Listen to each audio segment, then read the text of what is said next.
लड़की झपकी के बाद जागती है और डर के मारे देखती है कि ड्राइवर, जो पहले ड्राइविंग सीट पर था, अचानक गंजा आदमी बन गया है। आदमी एक कपड़े से कार के डैशबोर्ड को सफाई से पोंछ रहा है और इस समय पीछे की सीट पर बैठी उसकी दो सहेलियां अभी भी हंसी मजाक कर रही हैं और ड्राइवर की असामान्यता को बिल्कुल भी नहीं देख रही हैं। जब लिसा उलझन में महसूस कर रही थी तभी उसकी सहेलियों ने भी इस अजीब आदमी पर ध्यान दिया। तभी आदमी ने अचानक मास्क पहन लिया, लेकिन इसके बाद जो हुआ उसने लिसा को पूरी तरह से डरा दिया। आदमी ने स्प्रे उठाया और पीछे की सीट पर बैठे दो लोगों पर छिड़क दिया। इसके बाद वे सभी बेहोश हो गए। हैरानी की बात थी कि आदमी ने लिसा को कुछ नहीं किया। ऐसा लग रहा था जैसे उसने लिसा को देखा ही नहीं और कार स्टार्ट करने की तैयारी कर रहा था। जब लिसा चुपचाप कार का दरवाजा खोलकर भागने की कोशिश कर रही थी तभी आदमी की नजर अचानक उस पर पड़ी और उसकी आंखें तेज हो गईं। फिर उसने उसी स्प्रे की बोतल से लिसा पर छिड़कना शुरू कर दिया। कुछ ही देर में लिसा भी बेहोश हो गई। तीनों लड़कियां जब जागी तो खुद को अंधेरे तहखाने में बंद पाया। वे डर के मारे एक दूसरे से चिपक गईं। उन्हें समझ नहीं आ रहा था कि क्या हो रहा है और वह अजनबी आदमी क्या करना चाहता है। तभी दरवाजे पर अचानक से कुछ आवाजें आईं। अगले ही पल दरवाजा खुला और वह आदमी एक लकड़ी की कुर्सी लेकर कमरे में आया। फिर उसने कपड़ा उठाया और कुर्सी को ध्यान से पोंछने लगा। उसके बाद वह धीरे धीरे बैठ गया। तभी आदमी ने अचानक कहा, I choose you first. अरे ओ। So you're gonna be a man. 他抓起其中一个女孩小兰往门外拽，小兰害怕的疯狂大叫，丽莎着急的对小兰大喊道 Pee on yourself. वह आदमी की पकड़ से छूटने के लिए पूरी ताकत से संघर्ष कर रही थी, लेकिन दोनों की ताकत में बहुत अंतर था और अंत में आदमी उसे पकड़कर ले गया। फिर आदमी ने तेजी से दरवाजा बंद कर दिया, लेकिन कुछ सेकंड बाद उसने शियाओलान को वापस कमरे में धकेल दिया। फिर वह गुस्से में बाहर गया और देखा कि शियाओलान की पतलून का बड़ा हिस्सा गीला हो गया था। लिसा का तरीका सच में काम कर गया था। इसके बाद वे बाहर निकलने का तरीका सोचने लगे।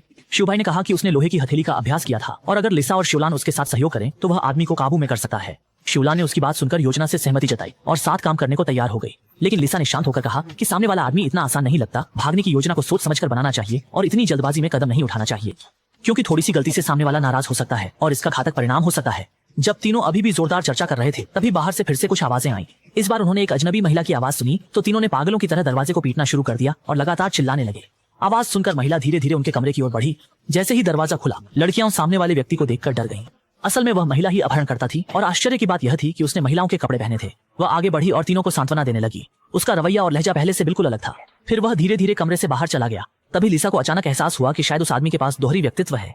जब वे पूरी तरह से शांत भी नहीं हो पाए थे तभी दरवाजा फिर से अचानक खुल गया। देखा कि आदमी फिर से अपहरणकर्ता के व्यक्तित्व में बदल गया था। वह एक प्लास्टिक की बाल्टी लेकर अंदर आया और उन्हें बाथरूम की सफाई का काम सौंप दिया। फिर उसने बताया कि उसने उन्हें यहाँ क्यों पकड़ा है। You are sacred food. असल में आदमी गंभीर मानसिक विभाजन का शिकार था और उसके शरीर में 23 प्रकार के व्यक्तित्व थे। न केवल पुरुष और महिला व्यक्तित्व थे बल्कि बच्चे का व्यक्तित्व भी था। लेकिन सभी व्यक्तित्वों में एक मुख्य व्यक्तित्व था जो बाकी 22 व्यक्तित्वों के समय और गतिविधियों को नियंत्रित करता था। मुख्य व्यक्तित्व बैरी जिस व्यक्तित्व को प्रकट करना चाहता वह तुरंत प्रकट हो जाता। वास्तविक जीवन में बैरी की स्थिति आम लोगों से अलग नहीं है। वो एक उत्कृष्ट परिधान डिजाइनर है। अपनी मानसिक विभाजन की बीमारी को ठीक करने के लिए वह हर हफ्ते मनोचिकित्सक के पास जाता था। डॉक्टर उसकी उत्कृष्ट डिजाइन प्रतिभा की प्रशंसा करते थे और अमीर लोगों को उसके डिजाइन के कपड़े खरीदने के लिए कहते थे। वह बहुत कोमल और दयालु था। जब उसे पता चला कि उसकी अन्य व्यक्तित्वें बुरे काम कर रही हैं, तो उसने डॉक्टर से अपनी बीमारी जल्द ठीक करने की उम्मीद की। अन्य व्यक्तित्वों को बुरे काम करने से रोकने के लिए बैरी ने एक उपाय सोचा। जब उसकी मुख्य व्यक्तित्व अन्य व्यक्तित्वों को नियंत्रित नहीं कर पाती है तो वह डॉक्टर को मदद के लिए ईमेल भेजता है। इस दिन मनोचिकित्सक ने बैरी की बीमारी के बारे में एक नई खोज की। पता चला कि उसकी 23 व्यक्तित्वें न केवल लिंग और स्वभाव में भिन्न थी बल्कि उनके शरीर में भी अंतर था। उदाहरण के लिए अगर एक व्यक्तित्व को मधुमक्खी ने काटा तो दूसरे व्यक्तित्व को दर्द या एलर्जी के लक्षण नहीं होते। यहाँ तक कि अलग अलग व्यक्तित्वों की लिखावट भी अलग अलग थी। डॉक्टर ने यह भी पाया कि अलग अलग व्यक्तित्वों की बुद्धिमत्ता भी अलग थी और वे अपने विचारों से शरीर को नियंत्रित करते थे। कुछ समय के इलाज के बाद मनोचिकित्सक ने सोचा कि बैरी की स्थिति धीरे धीरे ठीक हो रही है। लेकिन फिर एक अप्रत्याशित घटना घटी। इस दिन अपहरणकर्ता डेनिस बैरी का रूप धारण कर उससे मिलने आया। लेकिन डॉक्टर ने उसकी हरकतों से तुरंत पहचान लिया कि वह बैरी नहीं बल्कि डार्क पर्सनालिटी डेनिस है। Who are you? Barry. I don't think you are. Doctor को पता था कि वह बैरी नहीं है, लेकिन उसने उसे तुरंत बेनकाब नहीं किया बल्कि कुछ समय और ध्यान से देखने का फैसला किया। इस रात लिसा गहरी नींद में थी। अगले ही पल दरवाजे की अजीब आवाज से वह जाग गई। उसने आंखें खोली और देखा कि वह आदमी कमरे के दरवाजे पर खड़ा था। इस बार उसने स्पोर्ट्स वियर पहना हुआ था और मासूम छात्र जैसा दिख रहा था। तभी आदमी ने अचानक अपना परिचय देना शुरू किया। उसने बताया कि उसका नाम हेडविग है। लिसा ने महसूस किया कि यह आदमी शायद मल्टीपल पर्सनालिटी डिसऑर्डर से पीड़ित है। फिर उसने हिम्मत करके आदमी से उसकी उम्र पूछी। How old are you? 9 जैसा कि लिसा ने सोचा था। पहले वाला व्यक्तित्व एक क्रूर अपहरण करता था और अब यह 9 साल के छोटे लड़के का मासूम और नटखट व्यक्तित्व है। लिसा ने लड़के को बहलाने की कोशिश की ताकि वह मदद कर सके, लेकिन लड़के ने कहा कि वह बहुत डरता है। जब वह कमरे से बाहर जाने के लिए खड़ा हुआ तो लिसा ने उसे तुरंत रोक लिया और कहा कि उसे कुछ गुप्त बातें बतानी है। जिज्ञासा के कारण लड़के ने धीरे धीरे अपना सिर लिसा के पास कर लिया। वह तुम्हारे लिए आ रहा है। तुम सच में एक बड़े झूठे हो। मैं रात में कभी भी झूठ नहीं बोलता, ये मेरा उसूल है। लेकिन मिस्टर डेनिस, उसने कहा कि उसने उन 2 लड़कियों का 4 दिनों तक पीछा किया और वह जानता था कि वे वही हैं जिन्हें वह चाहता था। उसने बताया कि जब तुम आसपास नहीं थे तब उसने यह महसूस किया कि वे लड़कियां ही उसकी तलाश का कारण थीं। फिर क्या महिला ने इसके बारे में बात की? लड़के ने लिसा की बात सुनकर डर के मारे आंसू बहा दिए। लिसा ने उसे कितना भी डराया, वह मदद के लिए तैयार नहीं हुआ। फिर लड़का बिना पीछे देखे कमरे से बाहर भाग गया। लिसा ने लड़के के साथ हुई बातचीत से जाना कि यह घर अपहरणकर्ता द्वारा नया बनाया गया था और अभी पूरी तरह से तैयार नहीं हुआ था। उसने अनुमान लगाया कि कमरे में कहीं भागने का रास्ता हो सकता है, इसलिए उसने अपनी 2 सहेलियों को बुलाया और वे सब मिलकर खटखटाने लगी। कुछ ही देर में श्वेता ने देखा कि एक जगह की छत खोखली है। उसे लगा कि इस पैनल के ऊपर शायद एक निकास हो सकता है, इसलिए उसने तुरंत अपनी हाई हील्स उठाई और जोर से मारने लगी। जल्द ही छत में एक बड़ा छेद हो गया, लेकिन अंदर एक लोहे की जाली थी। लड़का दरवाजा धकेलकर अंदर जाने की तैयारी में था। लिसा और नीला ने दरवाजे को जोर से पकड़ा ताकि वह अंदर न आ सके। इसके बाद लड़के ने दरवाजे को जोर से धक्का दिया। तभी श्वेता ने सफलतापूर्वक लोहे की जाली को हटा दिया। आखिरकार वह सिर्फ 9 साल का छोटा लड़का था। उसकी ताकत 2 वयस्क महिलाओं के मुकाबले बहुत कम थी। जब उसने देखा कि वह दरवाजे को पूरी तरह से नहीं खोल सकता, तो वह गुस्से में मुड़कर चला गया। जैसे ही श्याओबाई छेद के मुहाने पर चढ़ा, दरवाजे पर अचानक जोरदार धक्का लगा। तुरंत बाद अपहरणकर्ता डेनिस गुस्से में कमरे में घुस आया। इस समय तक छोटा भाई सुरंग से बाहर निकलकर एक अंधेरे गलियारे में भाग गया। डर के मारे वह तेजी से दौड़ने लगा और अंत में खुद को एक बंद गली में पाया। अचानक श्याओबाई ने कोने में अलमारियां देखी। भागने का कोई रास्ता न पाकर वह तुरंत उसमें छिप गया। दुर्भाग्य से अंत में डेनिस ने छोटे भाई को ढूंढ लिया। उसे एक और छोटे अंधेरे कमरे में अकेले बंद किया गया। बाद में डेनिस ने उस छेद को फिर से ठीक कर दिया। उसने लिसा और छोटे लैन को धमकी दी कि वे अब कभी छोटे भाई को नहीं देख पाएंगे। अगले दिन वह फिर महिला व्यक्तित्व में बदल गया। आश्चर्यजनक रूप से उसने लिसा और लैन को रेस्तरां में आमंत्रित किया। इसके बाद उसने माहौल शांत करने के लिए चीनी शास्त्रीय संगीत बजाया। छोटे लैन ने सोचा कि यह भागने का सबसे अच्छा मौका है, इसलिए जब वह उनकी ओर पीट करके रोटी काट रहा था, उसने एक कुर्सी उठाई और उसे जोर से मार दिया। अगले ही पल एक अप्रत्याशित घटना घटी। उसका अपहरणकर्ता व्यक्तित्व अचानक बाहर आ गया। इस समय उसके चेहरे का कोमल भाव तुरंत गायब हो गया। लिसा डर गई और तुरंत अपने कमरे में भाग गई, जबकि छोटे लैन गलियारे में पागलों की तरह भागी। दुर्भाग्य से वह अपहरणकर्ता से तेज नहीं भाग सकी और अंत में पकड़ी गई और एक छोटे अंधेरे कमरे में बंद कर दी गई। इस समय केवल लिसा ही कैद नहीं थी। वह अपनी भावनाओं को शांत कर रही थी और उपाय सोच रही थी। कुछ विश्लेषण के बाद उसने सोचा कि लड़के का व्यक्तित्व प्रकट होने पर ही भागने का सबसे अच्छा मौका होगा। उस रात लिसा ने देखा कि आदमी बच्चे की तरह उसके बगल में सो रहा था। असल में उसका लड़के का स्वभाव फिर से प्रकट हो गया था। उसने लिसा को बताया कि उसके कमरे में उसकी पसंदीदा संगीत है। वह अक्सर कान्ये के गाने सुनती है, कभी कभी संगीत के साथ नाचती भी है और उसके कमरे में एक बहुत सुंदर खिड़की भी है। यहाँ लिसा ने लड़के को फुसलाया कि वह उसके कमरे में जाकर उसे नाचते देखना चाहती है। लड़के ने बिना कुछ कहे तुरंत लिसा को अपने कमरे में ले गया। उसने तुरंत सीडी प्लेयर चालू किया और संगीत के साथ नाचने लगा। लिसा सतर्कता से उसे देख रही थी। कुछ समय बाद उसने खिड़की के बारे में बताना शुरू किया, लेकिन सामने का दृश्य देखकर लिसा चौंक गई। असल में लड़के द्वारा बताई गई खिड़की सिर्फ एक जल रंग की पेंटिंग थी। इस समय लिसा का दिल टूट गया। उसने लड़के के हाथ पकड़कर उससे विनती की कि अगर वह उसे घर की चाबी दे दे तो वह बाहर जाकर उसके लिए बहुत सारे खिलौने खरीदेगी, लेकिन लड़के ने कहा कि वह ऐसा नहीं कर सकता। अगले ही पल लगा चीजें बदल रही हैं। लिसा की लगातार विनती के बाद लड़के ने एक वॉकी टॉकी लाया। इसके बाद लिसा ने जल्दी से वॉकी टॉकी को अपने हाथों से छीन लिया। उसने वॉकी टॉकी से घर के पास मदद का संकेत भेजने की कोशिश की।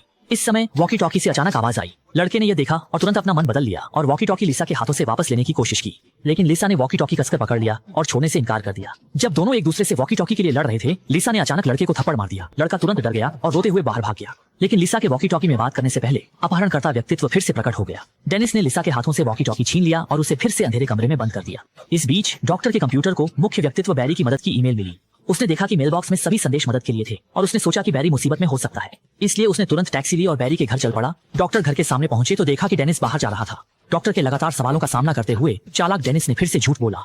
उसने दिखावा किया कि वह दयालु बैरी है और कहा कि उसने कोई ईमेल नहीं भेजा, लेकिन डॉक्टर ने तुरंत पहचान लिया कि सामने वाला आदमी क्रूर डेनिस है।